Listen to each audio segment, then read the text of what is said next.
Women and girls need to feel safe everywhere they go, not just at work. The first time I was made to feel uncomfortable by a man's behavior, I was still in primary school. I was at the cinema and a much older man sidled up to me as I came back from the toilet and commented on what I was wearing. He blocked my way, leered at me, and made a remark about my body and clothing which made me feel shameful, guilty and unsafe. In his opinion, expressed far more crudely, what I was wearing was making men uncomfortable because it showed too much leg and could cause men to do things to me. The implication being that it would be my fault. Looking back now, I realize how ridiculous that comment was, not least because the offending outfit was a pair of football shorts and a Looney Tunes t-shirt. And I realized the person that should have felt shameful and guilty in that scenario was not me, but the older man who made inappropriate remarks to a child. It didn't stop there, though, and only got worse throughout childhood and up until adulthood, when it ramped up to inappropriate touching and even worse comments speaking in my early 20s. At that point, I was working in a city center pub. Believed it came with the territory, where men and alcohol was involved. Some of the behavior was just worthy of an eye roll and a FK off, but others made me genuinely scared for my own safety. And no, this wasn't innocent flirting as some people seem to be keen to use as an excuse to justify this behavior. This was making someone feel uncomfortable because they could.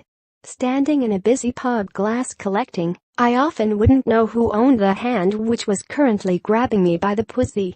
But my story is in no way unique, and talking to friends, it is just the tip of the world's shittiest iceberg, which ranges from inappropriate sexual comments to rape.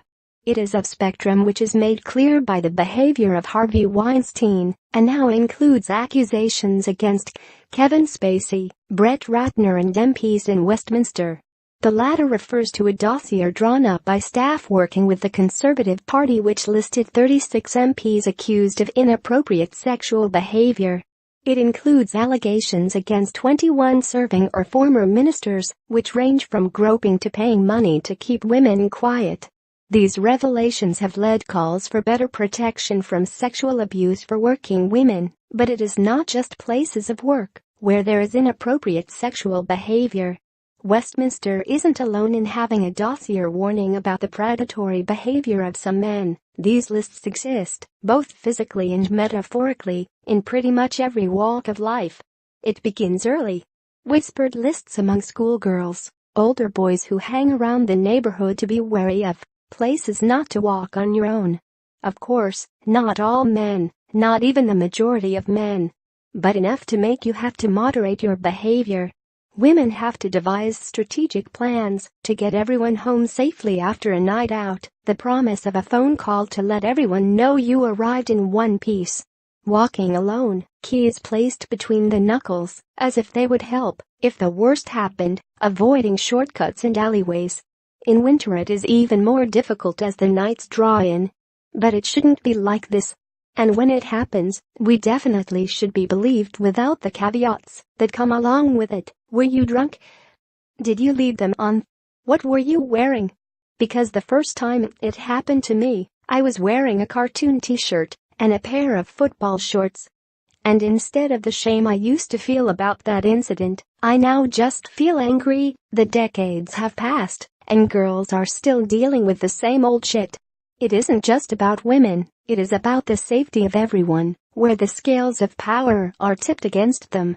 It is up to all of us to speak out about it, report it, call out friends and colleagues who think it is acceptable to treat people this way. The majority of times it has happened to me, the offender has been with mates who'd have either laughed along or kept quiet, but didn't stop it. Please, if you are in that situation, speak out. Say something to your friend or colleague. Help tip the scales of power back towards the victim. We also need to see that justice is meted out fairly in the courts. It's a pipe dream, but wouldn't it be great if everyone could navigate all places safely, whether that is a workplace, public or private spaces? More Noelisms, the best of Noel Fielding on Great British Bake Off 2017. More 7 people reveal their nightmare job interview stories.